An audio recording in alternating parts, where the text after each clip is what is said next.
37, la Nouvelle-Zélande passe en force dans son tout dernier match de qualification. Au bout du suspense, la faute à l'orgueil des Rouges du Pays de Galles, des Dragons qui crachent à nouveau du jeu. Pourtant, pour son grand retour chez les Blacks, Joe Rokosoko, l'ailier fidjien des Néo-Zélandais, signe le premier essai, une entame de match de haut vol. Déjà qualifiés et sûrs de monter dans l'écart, les Gallois, les pestiférés du tournoi, se rebiffent. Une histoire de fierté nationale. Mark Taylor et les remplaçants du Poireau répliquent avec ce retour intérieur. Surprise, personne n'attendait cette résistance des joueurs de la Principauté. Le match s'emballe.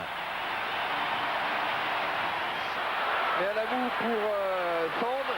Tendre pour Rokosoko, qui échappe à Thomas. Qui va vite. Qui prend l'intérieur, qui rentre dans les 22 mètres, qui accélère encore, qui accélère toujours. Et qui marque. Voilà la réponse d'une grande équipe.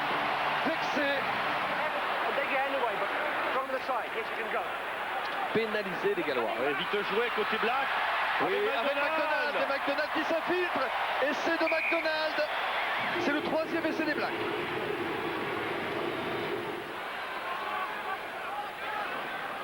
Marshall. Oh, Spencer. Passe au pied. Pour qui? Alors là, le plus grand, c'est Williams, évidemment. Williams qui récupère cette balle et qui marque ce 4e essai pour les Blacks, l'essai du bonus. La Nouvelle-Zélande rejoint donc la France. 4 victoires à bonus. Et 28-10 au score avec la transformation de McDonald. Mais les Gallois voient rouge dans le sillage du petit Shane Williams, roi du crochet. Oui, c'est bien joué ça. Shane Williams encore, Shane Williams. Shanklin n'oublie pas, voilà. Et c'est un essai de Parker, le confrère. Parker, le néo-zélandais déguisé en gallois. Et c'est le 2e essai gallois.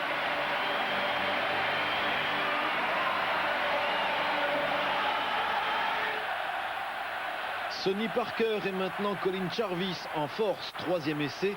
Incroyable, les Gallois qu'on disait à l'agonie ressuscitent. 4 points d'écart en repos, 28-24. Mais le meilleur est à venir. Série Sweeney donne le tournis à la défense Black. Fixation rapide et sur son aile jaillit Shane Williams.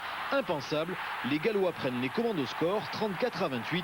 Le Telstra Stadium, archi-comble, retient son souffle. Mais la riposte de Doug Howlett est immédiate. Vexés, les Blacks répliquent à l'heure de jeu.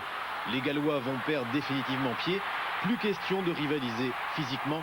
La fin de match verra le cavalier seul des tout noirs avec pas moins de 3 nouveaux essais, coup sur coup. On va remettre les pendules à l'heure. Est-ce qu'on en était capable? Oui, il a poussé Black.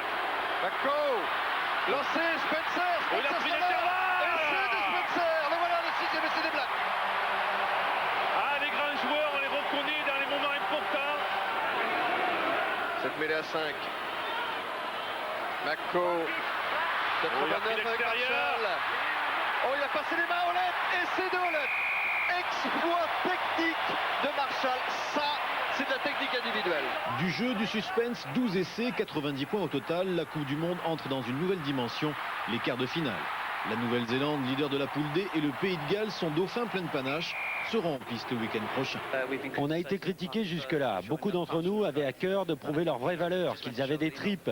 Ce soir, après cette performance, c'est fait. Chapeau bas, messieurs les Gallois, vous nous avez montré la voie. Quel match, vivement les quarts de finale.